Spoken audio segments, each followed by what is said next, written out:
We start today with President Joe Biden's speech in Warsaw, Poland. This is a speech that the president gave after his visit to Ukraine.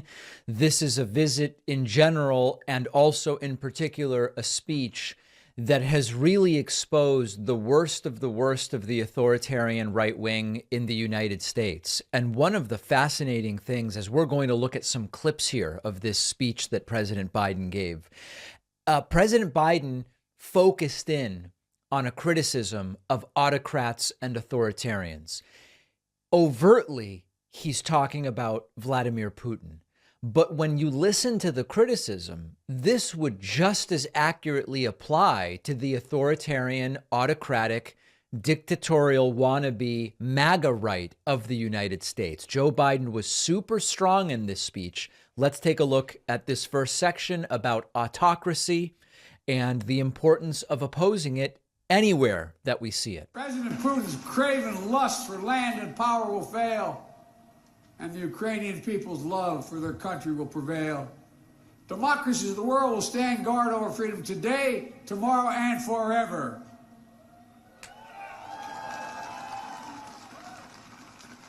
So that's what's at stake here. Freedom. That's the message I carried to Kyiv yesterday, directly to the people of Ukraine.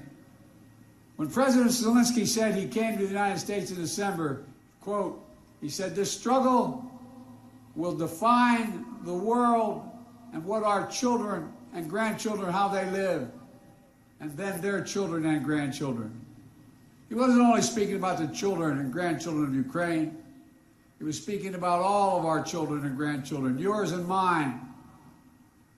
We're seeing again today what the people of Poland and the people across Europe saw for decades.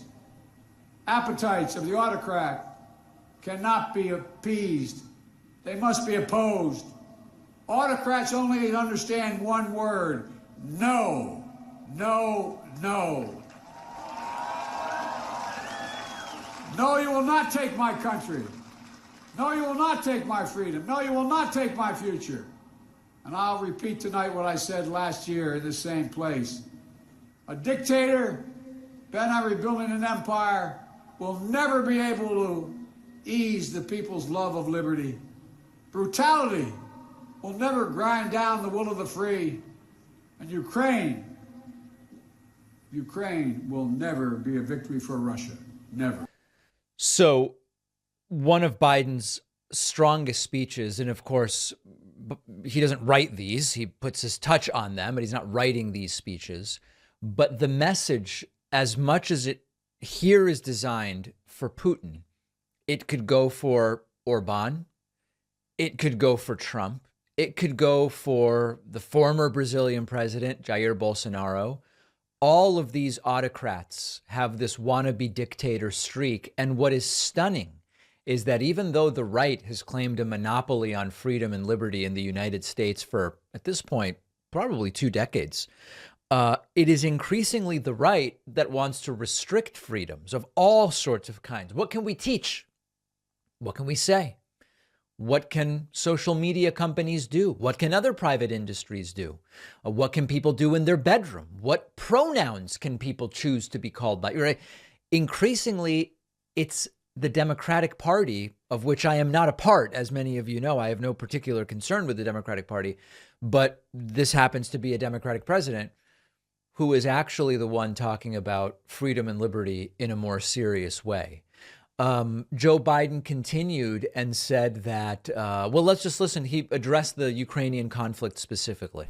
The United States, together with our allies and partners, are going to continue to have Ukraine's back as it defends itself. Next year, I will host every member of NATO for our 2024 summit in the United States. Together, we'll celebrate the 75th anniversary of the strongest defensive alliance in the history of the world, NATO. And let there be no doubt, the commitment of the United States to our NATO alliance and Article 5 is rock solid. So there can be reasonable and spirited debate as to how large should the American contribution to Ukraine be? How long-lasting should the commitment be?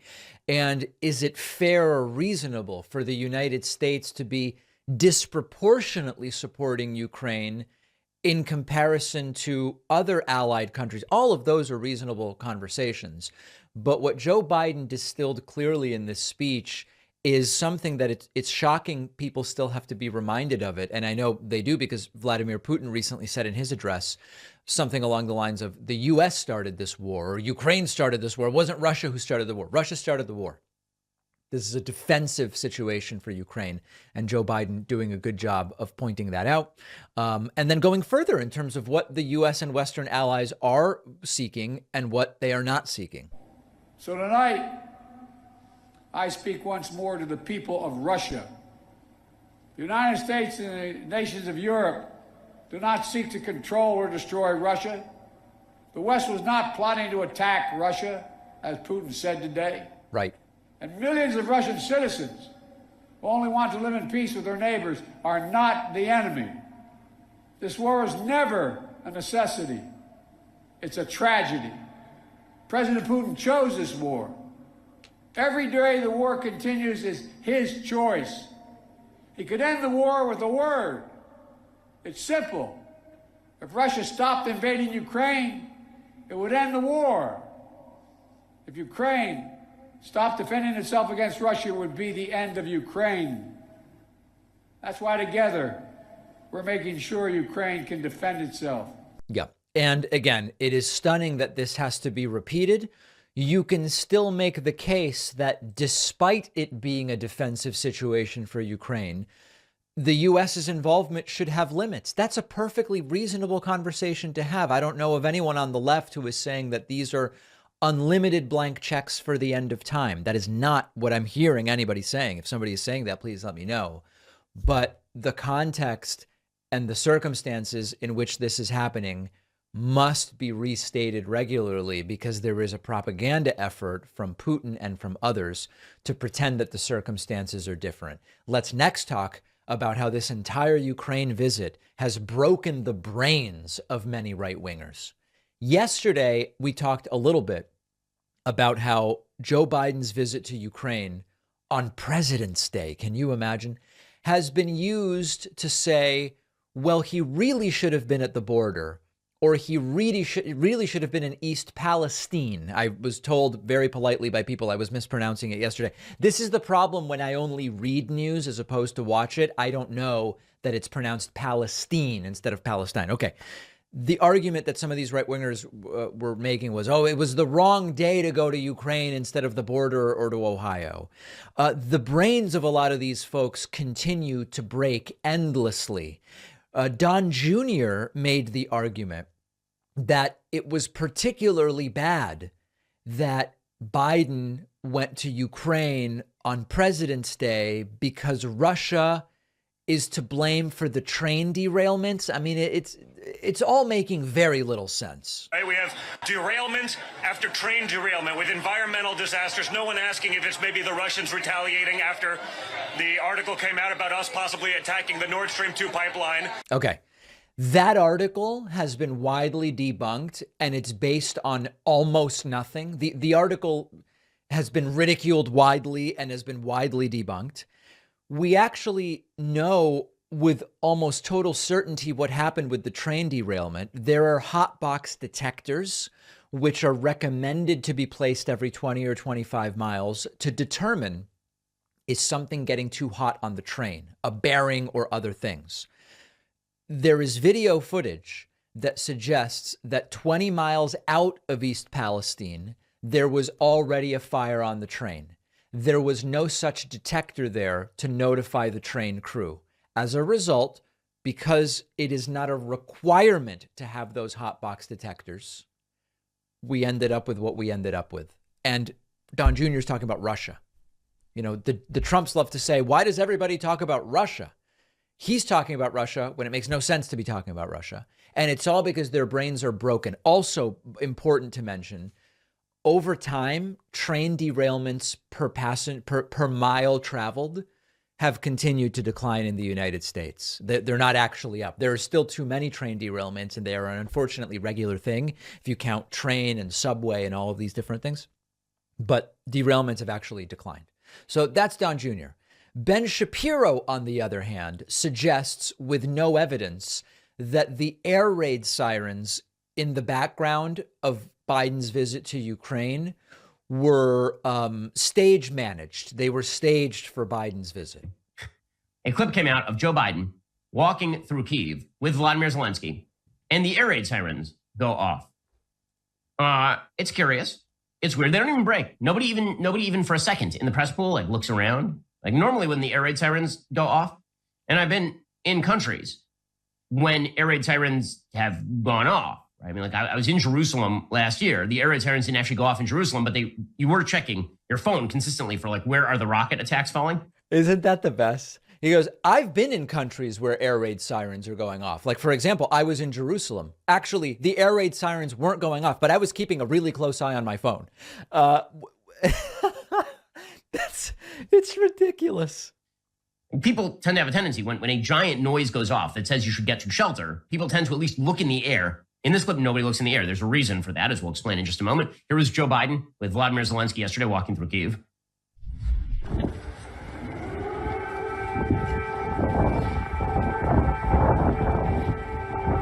Biden.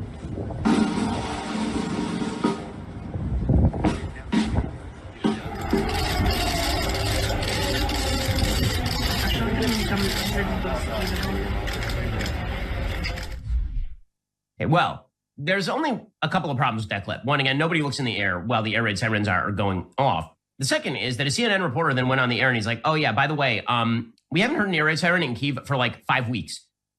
Literally the only moment I've heard an air raid siren for the last 5 weeks has been when Joe Biden walked outside with Vladimir Zelensky, which sort of suggests that what they really wanted was a photo op of big, brave Joe Biden, dark aviator glasses, dark Brandon, walking around Kyiv with the air raid sirens going off like he's Winston Churchill in the rubble of London or something. All right. So there's Ben Shapiro's incisive commentary. The air raid sirens were certainly staged. And then here's Fox News reporter Peter Doocy, who didn't like the tone, I guess, of the Biden speech. And okay, let's listen. President Biden disagrees with that, and we expect him to expand on that theme later on today at this speech, which should start in a few minutes. And it's not the solemn set of remarks that we were kind of told to expect based on the existential threats that he sees. It has almost a campaign rally feel, like if they were having a campaign rally for democracy. Harris. Wow, how terrible that would be. Let's rally for democracy, which is in peril and in danger the world over. This wasn't a sad enough event for Peter Doocy. The atmosphere was like too rally-like in favor of democracy, which seems, by the way, like a pretty worthy cause to me. So they don't even know what sorts of criticisms to make at this point in time, because the truth is Biden looked strong by going to Ukraine. So they go, well, President's Day was the wrong day to go, or he should have been at the derailment, or he should have been at the border, or the atmosphere should have been sadder, or the air raid sirens were staged, or Russia did the derailment, or whatever the case may be, for which it's conspiracies and whining, ultimately, what we are getting from the right at this point in time. Their brains are cracking like an egg and breaking. And I don't expect this to change at all anytime soon. Meanwhile, Trump spending time on Truth Social posting about Ron DeSantis, and almost nobody's paying attention. So you can understand why they're upset and why they're scrambling and why they are so triggered. Later in the program, we will look at sort of more, these are slightly more cartoonish reactions. We're going to look at kind of the scarier reactions from some on the right to the news of the last 72 hours. Stay with us. Remember, we can really use your help getting to 2 million YouTube subscribers. Go to youtube.com/The David Pakman Show. Slam that subscribe button. We appreciate it. Don't forget that the best way to support The David Pakman Show is by becoming a member, which gives you access to the daily bonus show, the regular show with no commercials, You also get access to our entire archive of every episode dating back a really long time and plenty of other awesome membership perks. Go to joinpacman.com and use the coupon code BETTER21 for a huge discount. Joinpacman.com.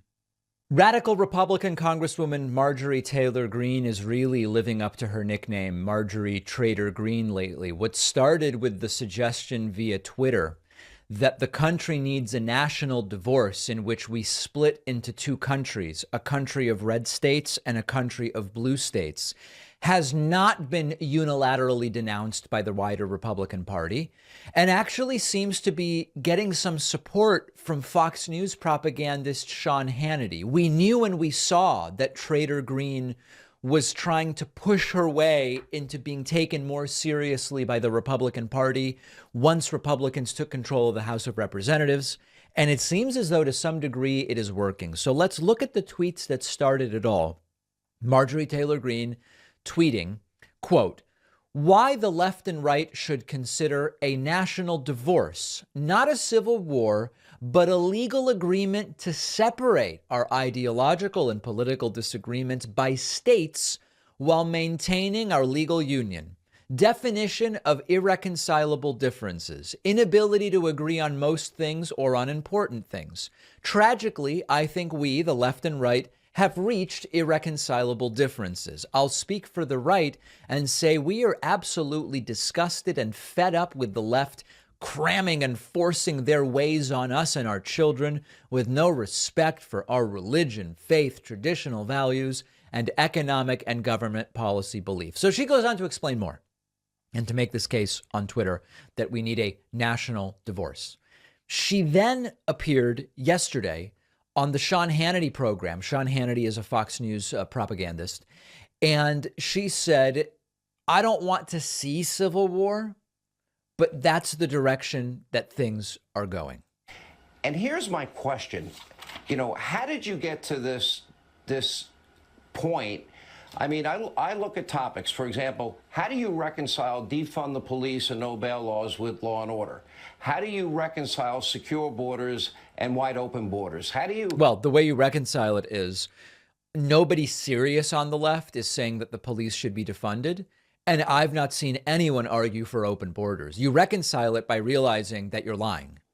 Reconcile energy independence with energy dependence and new Green Dealism. How do you reconcile peace through strength with people that want to gut our defense?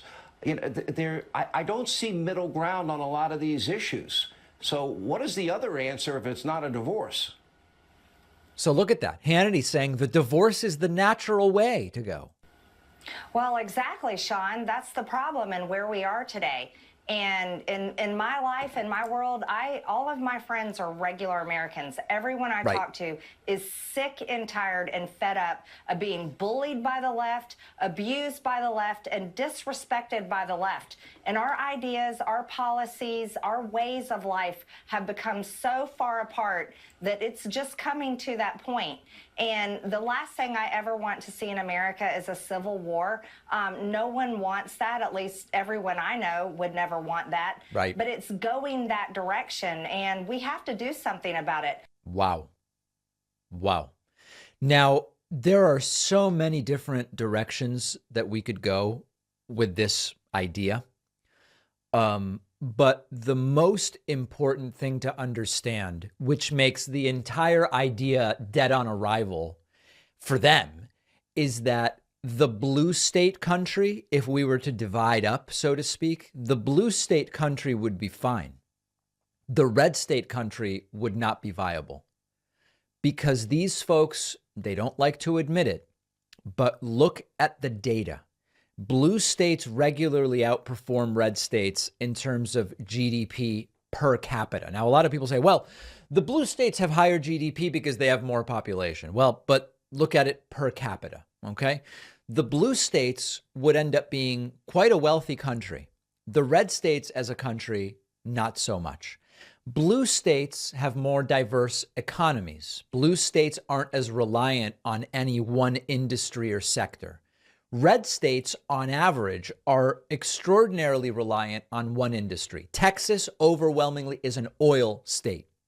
Kansas, overwhelmingly an agriculture state.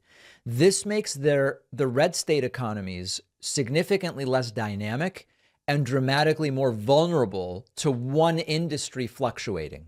Blue states tend to have more educated workforces, which leads to higher paying jobs, more innovation, and larger tax revenues with which to do things. The larger tax revenues have left blue states with dramatically better infrastructure than red states, which makes it easier for businesses to go to the blue states and for goods to be transported between and out of and into the blue states. So that's where the businesses are going to continue going. You look at education, dramatically better in blue states. You look at healthcare, dramatically better in blue states. So when you look at all that, that alone should make you question, could a red state country even survive? But then look at the maybe one of the most important things. You look at federal subsidies. Red states are disproportionately reliant on federal subsidies. States like Mississippi, Kentucky, and others who receive so much more money from the federal government than they contribute. On the other hand, you have so many blue states that are over contributing in order to subsidize those red states. So if you separate that and say, well, now we've only got, I guess, some red state federal government, economically and financially, it doesn't make sense. So you can talk about, is this possible? Is this legal? Can states unilaterally secede or whatever? All these different conversations. They're asking for something that would not be a viable country because of the realities of blue and red states. One other, by the way, unconstitutional thing that was suggested during this. Marjorie Taylor Greene wants, if you move from a blue state to a red state, because the blue states are so terrible, despite all the indicators being better, you don't get to vote right away, which, by the way, is not the way the law works. Explaining why she thinks this is a good idea. Greene is saying that a national divorce would empower individual states to form a smaller government, reduce the federal debt, set their own environmental standards, and the Congresswoman has another idea as well, banning people who move from blue states to red states from voting for 5 years so they don't bring their bad politics with them. I actually favor that idea. He likes it. Okay, completely illegal, doesn't make any sense, can't do it, couldn't do it, would never pass, unconstitutional, makes no sense whatsoever. So 3 parts to this. Marjorie Taylor Greene supporting something that is outrageous. Number 2, the entire thing actually wouldn't work. Blue states would be fine, red states would fail. And number 3, it's actually getting some support from people as visible as Fox News propagandist Sean Hannity. Very scary stuff. I want to briefly look at a statement that the failed former President Donald Trump made, in which he announced that he will end crime. Oh, cool. I mean, listen, as I said earlier, Trump should have just banned the virus. That would have been the simplest way to end the pandemic. And why not? It's genius, right? Just end crime, and then you don't have to deal with it. Trump extraordinarily swollen and very much slurring during this wacky, bizarre statement. Joe Biden and the defund the police Democrats have turned our once great cities into cesspools of bloodshed and crime. So already, okay, we're 13 seconds in, but the first 6 seconds were silent. Okay, so we're 7 seconds in. Trump is already telling endless lies. The defund the police Democrats. I still never met them. I get a few emails every once in a while from people who go, we should defund the police. Overwhelmingly, what the left wants is what I've outlined, which is reform the police, retrain the police, reorganize the police. And by the way, the idea of rampant crime, on average, crime is down over time. And a lot of people don't want to acknowledge this. Oklahoma has a higher per capita crime rate than New York State. Oklahoma City has a higher violent crime rate per capita than New York City. But it doesn't matter. Okay? 7 seconds. It takes me a minute to tell you the lies that have been included in that 7-second period. There's never been anything like it. Here's my plan to restore law and order in our cities and throughout our country, frankly. First, because police forces have been gutted by Democrats' war on police, I will sign a record investment in hiring, retention, and training for police officers nationwide. So important. This bill will also increase vital liability protections for officers. He wants more liability protection for officers. Now, I am not someone who says there should be no special protection afforded to police officers. It is undeniable that police officers face a certain type of risk that people who do, baking or podcasting or whatever don't. I acknowledge that. And I don't think very many people would deny that. But what we don't need are blanket protections that make it so police don't even consider the consequences of their actions. And so eliminating those minimum things makes no sense whatsoever. Because the Democrats want to take those protections away from our police, because we want them to do their jobs, and we want them to do their jobs right. You can't take their protections away if you're going to have them do their jobs properly. Second, to qualify for this new funding and all other Justice Department grants, I will insist that local jurisdictions return to proven common sense policing measures, such as stop and frisk. So Trump will require stop and frisk. Stop and frisk, which has been widely analyzed as a disaster when it was used in New York City and in other places. Trump says, not only do I recommend, I will require stop and frisk. Wow. Very simple. You stop them and you frisk them. Strictly enforcing existing gun laws against convicted felons, cracking down on the open use of illegal drugs, and cooperating with ICE to get criminal aliens off our streets and get them out of our country. Third, we will go after the radical Marxist prosecutors who are abolishing cash bail. I would be shocked to find, listen, might there be one judge? Is there a judge somewhere that's a Marxist? Is there a prosecutor somewhere that is actually a Marxist? Maybe. But the idea that there are Marxist judges and prosecutors as a matter of common occurrence is a joke. There are like no Marxists in the United States. Very few. They exist. Very, very few. Refusing to charge crimes and surrendering our cities to violent criminals. They have surrendered like never before. Like dogs. I will direct the DOJ to open civil rights investigations into radical left prosecutors' offices, such as those in Chicago, LA, and San Francisco, to determine whether they have illegally engaged in race-based enforcement of the law. I will also work with Congress to give the victims of their Marxist policies the right to sue. Are you a victim of Marxism in 2023 in the United States? Call now for a free evaluation. How stupid does this sound? Victims of Marxism. Local officials for harm and suffering, and it has been great that they have caused. If your small business is pillaged because shoplifting goes unpunished, if you're brutally attacked by a violent felon released without bail or bond, then you will be entitled to massive damages. Fourth, I will order the... Did Marxism touch you inappropriately? Have you been damaged by it? Has the labor theory of value perverted your children?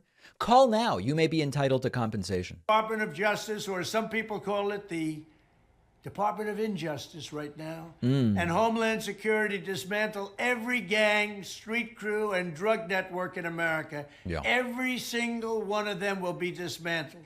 We already know where these turf wars and drug dens are. We know who the people are.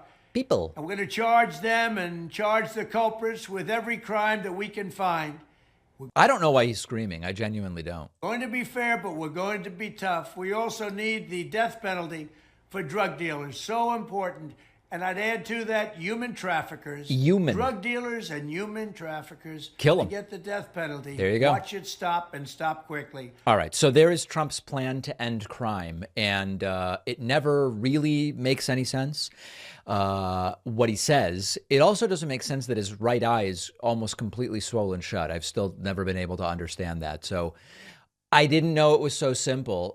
Compensate the victims of Marxism, and you will be well on your way to ending crime. So these are by the way, this counts as policy to right wingers. When right wingers see this, they go, look, this isn't culture war. This is policy. Trump will compensate the victims of Marxism. And that's a great policy that he is proposing. Off the rails, completely off the rails. We'll have this clip and others on our YouTube channel, youtube.com/The David Pakman Show. We will also have this clip and others available in Spanish on the Spanish YouTube channel, davidpakman.com/Spanish. Make sure you are subscribed. Make sure to let your Spanish-speaking friends, relatives, and neighbors know if they want to get progressive political commentary, but they prefer it in Spanish. The place to go is davidpakman.com/Spanish. We'll take a quick break, and the program continues right after this. If you value what we do at the David Pakman Show, remember to support us on Patreon. Go to patreon.com/David Pakman Show, where you can get access to behind-the-scenes videos, the Daily Bonus Show, the commercial-free Daily Show, as well as special discounts on merch, including hats, hoodies, mugs, and t-shirts. You can support the show for as little as $2 a month. Check it out at patreon.com/David Pakman Show. A Republican official has been banned from Twitter after suggesting that Joe Biden, the president, should be killed. Yes, this is where we are, folks. It's 2023, and unfortunately, this is where we are, and we've got to deal with it. The News Times reports Brookfield Republican First Selectman Tara Carr kicked off Twitter after post targeting President Biden. Now, we actually have the post, and we're going to put it up on the screen for you. There was a video here tweeted by the RNC research account, which was a video of Kamala Harris saying, we have a lot to be thankful for in Joe Biden. And Tara Carr, the elected official, responded to it by saying, he, meaning Joe Biden, he's aiding and abetting the enemy. Ready, aim, fire. One shot, one kill. That simple. There is not a lot of nuance there. That is a call to shoot dead the president of the United States from a Republican official. As I mentioned, she's been kicked off Twitter. Oh, Twitter has a liberal bias. Oh, something just fell off my microphone. That was weird. Twitter has a liberal bias. Because they said, oh, now all of a sudden you get kicked off for calling for the assassination of the president. What won't they allow next? These folks are genuinely dangerous, not because Tara Carr herself is likely to go and kill Joe Biden, but because an environment in which it is even remotely acceptable to say these things, if particularly, forget as an average person, but as a Republican official to say something like this, anything short of complete denouncement, disavowal, and if it's on a social media platform, banning the person, could be seen as some kind of an endorsement or approval of it. Republican Town Committee Chair George Blass defended the post, saying that Carr was saying, shoot the balloon, not Joe Biden, and that it was taken out of context. It genuinely doesn't appear at all that is what she is arguing for. So there it is. Another insane action by these dangerous right-wingers. All right, this is just funny. Okay, we're going to have fun now. This is what fun looks like when the country has been partially taken over by lunatics. Marjorie Taylor Greene had another funny gaffe where she has come out against hiring based on ethinenticity. Now, you might be saying, well, David, what do you mean? What's ethinenticity? She clearly means ethnicity, but as usual, has no idea what she's talking about. But she's against it, that's for sure. You know, private businesses want to hire based on characteristics and someone's ability to do the job. Well, no, the Democrats and the left want businesses to have to hire based on skin color, ethnicity, or even what gender they identify. I would go further. It's not just that the woke left wants ethinenticity-based hiring. The left wants ethinenticity-based hiring. And that's the first question I ask on my job applications when we look to hire people. What is your ethinenticity? And of course, Marjorie Taylor Greene, very well known for these sorts of gaffes. At one point, she referred to a petri dish as a peach tree dish. You have to accept the fact that the government totally wants to provide surveillance on every part of your life. They want to know when you're eating. They want to know if you're eating a cheeseburger, which is very bad because Bill Gates wants you to eat his fake meat that grows in a Peachtree dish. So you'll probably get a little zap inside your body and that's saying, no, don't. Yeah. So there's Peachtree dish. Also, of course, infamously, the gazpacho police. Not only do we have the D.C. jail, which is the D.C. gulag, but now we have Nancy Pelosi's gazpacho police spying on members of Congress, spying on the legislative work that we do. When she said this, I knew she was a real bisque, if you know what I mean. And then this one is not Marjorie Taylor Greene, but it's too good not to include Lauren Boebert very famously coming out against wanton killings. They made life hell on earth with their envy wonton killing. I don't know what a wonton killing is. I'm gonna have to look that one up. Yeah, it's like attempted murder by broad noodle is what I've read. It actually works out to. So anyway, these people are clueless. They're clueless about really important things, but they also just regularly make up words, and they're so confident. That's maybe the saddest part of the entire thing. Ladies and gentlemen, I have a momentous bit of news for all of you. I hope everybody is sitting down because there is something that happened last night on the Tucker Carlson program that has absolutely rocked the Republican primary and is completely changing the dynamics. Vivek Ramaswamy has announced that he is entering the Republican primary. I know. I'm giving everybody time to react to this. No one cares, and it's really, really fun. Even Tucker Carlson kind of seems not to care. It's kind of sad, to be honest.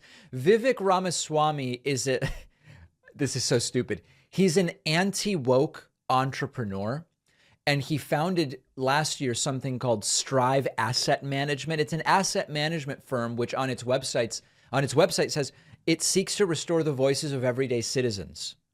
Oh, okay. That sounds pretty cool. So anyway, here he is, and it's just like a deflated balloon. Take a look at this. Just a cable host, but this is a perfect illustration of where identity politics wind up. Right. When you stray from universal principles that bind us all under the same rules.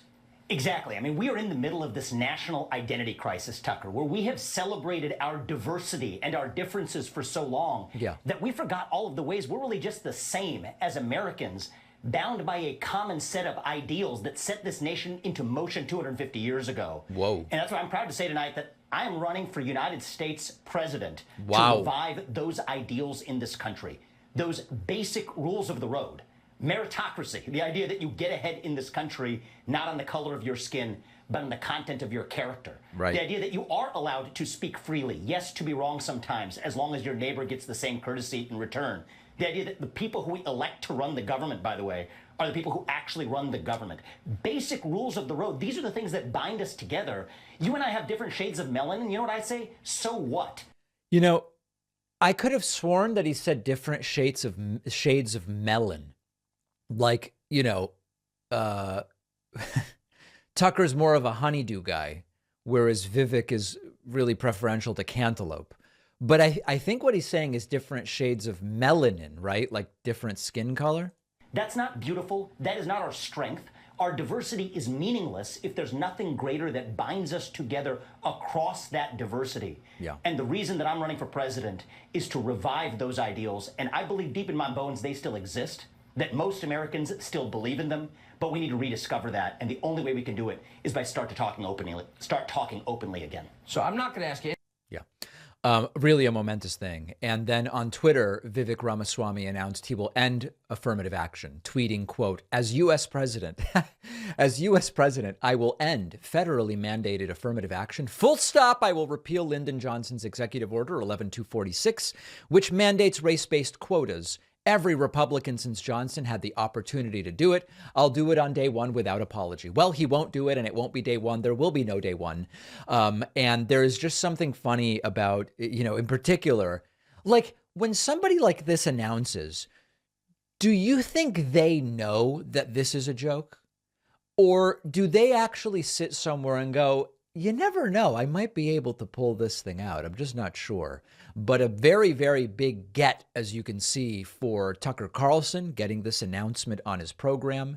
And this certainly, we will have to spend some serious time figuring out how this announcement from Ramaswamy is going to completely upend the dynamics of the Republican primary. So stay with us for more on that, maybe someday if it becomes a real thing.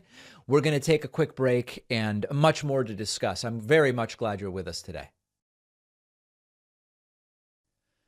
Follow us on social media, interact with the David Pakman Show community, see exclusive content, see when we're taking calls live, and stay up to date on other big show announcements. We post daily. Find us on Reddit, Twitter, Instagram, Facebook, Discord, and TikTok. Well, Donald Trump's brain appears to have been broken by Ron DeSantis. Trump is now posting daily to Truth Central about it. Truth Central. Yeah. Truth Social. Now I'm calling it the wrong thing. Truth Social. Yes, not Truth Central. A few days ago, Donald Trump said he never thinks about Ron DeSantis. And that made me think that all Trump is thinking about is Ron DeSantis. And Trump is now just posting daily about DeSantis. Trump is obsessed with a guy who hasn't actually announced that he's running against Trump yet. Let's take a look at a couple of these posts. Every day it is something. Here is one from a couple of days ago. Donald Trump posting, quote, "So interesting to watch Fox News cover the small and unenthusiastic 139-person crowd in Staten Island for DeSantis, but stay as far away as possible from coverage of the thousands of people, many unable to get in, at the Club 47 event in West Palm Beach, Florida. I call Fox News the Rhino Network, and their down big ratings accurately reflect the name. If fake news CNN was smart, which they're not, they'd go conservative and all Trump all the time, like in 2016, and become a capital R ratings, capital J juggernaut." There are like 10 fascinating things about this post, and you have to understand the context and kind of be aware of the backstory on a lot of these things. First and foremost, Trump's continued obsession with crowds. DeSantis had 139 people. I had thousands. Fox News is talking about that crowd. They're not talking about my crowd. That's bad. Secondly, anything short of complete brown nosing and sucking up to Trump immediately gets you branded a rhino. If you're a Republican who is anything other than completely and unflinchingly and blindly loyal to Trump, you're a rhino. If you are a network and you cover what a different Republican did instead of what Trump did, you are a rhino. And then lastly, again, Trump's idea, he's mentioned this a number of times now, that CNN could really do something stunning if they were to become conservative like Fox, that everybody would flock to CNN, even after Trump has been bashing CNN for the greater part of a decade at this point in time. And he's probably right. I mean, the truth is, if CNN became conservative and Trump said CNN is the place to go, I'm sure that his followers who have spent years talking about how CNN is some kind of Marxist satanic influence on American society, I'm sure they would just go over there. Again, remember, Trump told us he's not thinking about Ron DeSantis, but he's posting about Ron DeSantis every single day. Truth Central. His next post, quote, "Florida was doing great long before Ron DeSantis got there. People are fleeing from," by the way, DeSantis is really funny. I know that it went to, first it was DeSanctimonious, but I don't know if DeSantis is a typo of Trump's nickname for DeSantis, or it's the next evolution, but there is something funny about that. Okay, people are fleeing from New York to Florida and other places because of high taxes and out of control crime. Not because of Governor, thank you, President Trump, DeSanctimonious. Rick Scott did great, And even Charlie Crist had very good numbers. Sunshine and ocean, very alluring. So I think the point Trump is trying to make here is Florida is great, but it has nothing to do with DeSantis. It's great because of the sunshine and the ocean and the, no state income tax and all of this stuff. Speaking of the taxes, and this is a tangent, but I believe it's an appropriate one, if you will allow it. When I talked last week about, am I moving to Florida? And I said, well, I'm not moving to Florida, but it is seeming pretty appealing to spend like January and February in Florida and avoid some of the Northeast, gray, dark winters or whatever. Some people wrote in saying, David, I know you're really talking about that because you want to pay no state income tax. Now, the truth is, if you live for 2 months in Florida, these northern states, New York, Connecticut, Massachusetts, they don't let you stop paying income tax. I believe that you have to spend at least more than half the year in order to be able to say I live in Florida. But then other people wrote to me and said, David, if you're actually thinking about the Florida thing because you want to avoid state income tax, they get you in other ways because property taxes are very high and other taxes are at all these different. That I don't even know if that's true. It's totally plausible to me that maybe it's not actually cheaper tax-wise to live in Florida because you save on state income, but you pay. I don't even know. I've not looked into it, but it wouldn't shock me if that were true. As far as DeSantis, Ron DeSantis isn't even running, and Trump is posting daily about him. Just imagine what the next year is going to be like if DeSantis does run. And it appears as though he is gearing up for that. I want to talk a little bit about book banning. One of the comments that I'm seeing pretty regularly on the shorts, YouTube shorts that I post about Republican book banning efforts is people commenting and saying, banning these books is good because they're only banning pornographic books and books that aren't age appropriate. Let me show you some of the comments that I've been receiving. I won't even name the people. These are just YouTube people with long strings as their usernames. But here are some of the comments. How is banning a porno book on a middle school library fascism? Isn't it at worst censorship based on age? And at best parenting and protecting children from losing their innocence sooner than necessary? It's not fascism if it's inappropriate content for kids. Schlock of God says, no, banning books that are not appropriate for kids is morally correct. JP Music says there's a huge difference between limiting what books schools can have available for kids and removing books from public libraries or not allowing the sale of certain books. JD says, have you looked at the content of the books? Many are pornographic in nature. Dr. Ock says it depends on what books are being banned. Planet Positivity says false when it applies to children. Extremists on the far left and right want their propaganda taught to kids, and both are age inappropriate. Jan says it's critical that parents be able to make these decisions. I don't want the government deciding what my kid can and can't read, but Billy Beans said restrictions imposed by parents are equally bad as restrictions imposed by governments, if not worse. Jay says banning books is not the same as removing non-age appropriate books from elementary school libraries. So I decided to look at some of the books that are being banned, and you can easily find these lists. Pen.org has a list, and here are some of the books that are regularly banned. One is called Genderqueer, a Memoir, and it's about a person who uses pronouns like air and explains why to their family. This one's been banned more than 40 times. All Boys Aren't Blue by George Johnson, which is a series of essays from an LGBT activist that explores his childhood and adolescence. Out of Darkness by Ashley Hope Perez. A dangerous, forbidden romance rocks a Texas oil town in 1937 when segregation was a matter of life and death. The Bluest Eye by Toni Morrison, because it examines our obsession with beauty and conformity.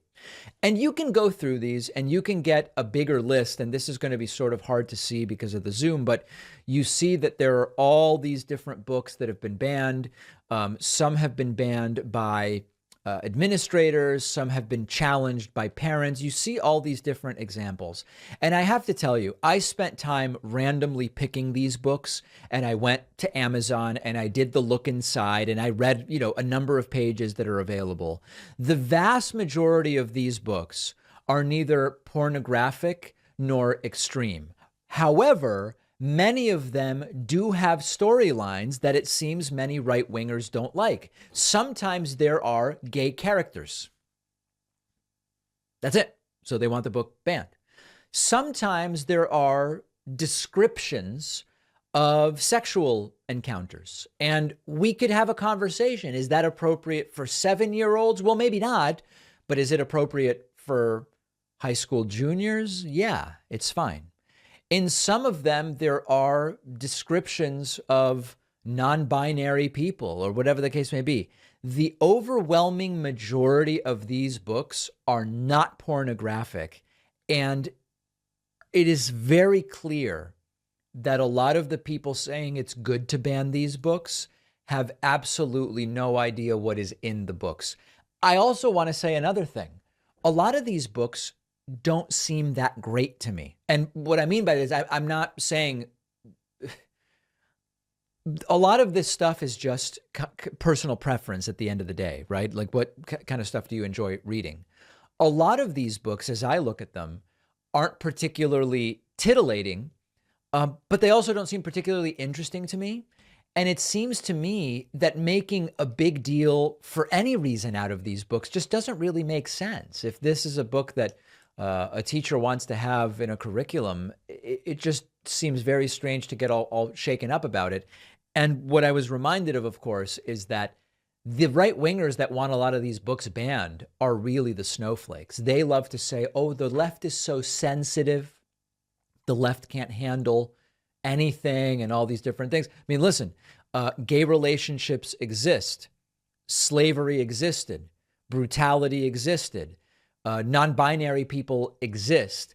And just saying that the inclusion of those as topics is, quote, inappropriate for, quote, kids, particularly when a lot of them don't distinguish between a first grader and a high school junior or senior, they seem to be exposing themselves as the snowflakes that can't handle anything. And, I don't want to go too far down this path, but if you look at historical efforts to ban, so-called degenerate art, as Nazis wanted to do, if you look at all other efforts that we've seen over time from authoritarian-leaning movements and leaders to control media and books and publications, it's really ugly stuff. And quite frankly, it mostly seems to backfire. So take a look at the books that they actually want to ban. Go on Amazon, click on Look Inside, read a little bit, and you will very quickly see that this is not actually about banning porn.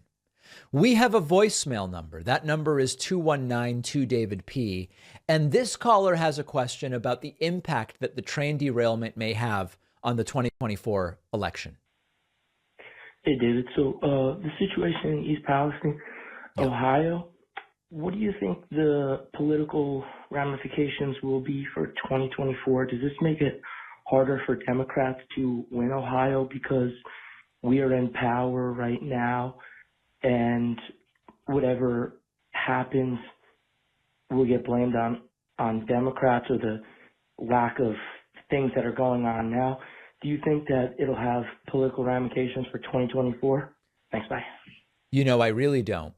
I really don't. Now, there's the truth and there's what you can spin. The truth is that I don't know why Democrats would be blamed for the train derailment, given that what happened is that, as far as we know right now, the rail company did not install hotbox detectors as close together as they are recommended. And as a result, they missed that the train fire appeared to have started 20 miles out of East Palestine. That has nothing directly to do with Democrats specifically. It generally has to do with underregulation. The governor of Ohio is a Republican. Ohio is basically run by Republicans, but it also isn't clear that it's necessarily an Ohio thing. But the truth of the matter is, it would be really weird to blame certainly Biden, if he's the Democratic candidate in 2024, for the train derailment. Train derailments are sadly quite common. Fortunately, they've also declined in frequency over time. Now, Ohio hasn't gone for Democrats since 2012 and 2008. In 2016, Trump won Ohio and won the presidency. In 2020, Trump won Ohio but lost the presidency. I don't believe that the Ohio 2024 results are going to hinge on the train derailment in particular, not only because it doesn't make sense that they would, but in particular because voters have a relatively short memory. And I just don't think it's going to be something Ohio voters are going to decide on. But if you disagree with me, let me know in the comments. We have a fantastic bonus show for you today. We're going to talk about Putin bailing on the New START treaty. We are going to talk about critics rejecting changes to Roald Dahl's books as censorship, and I will tell you my position on that.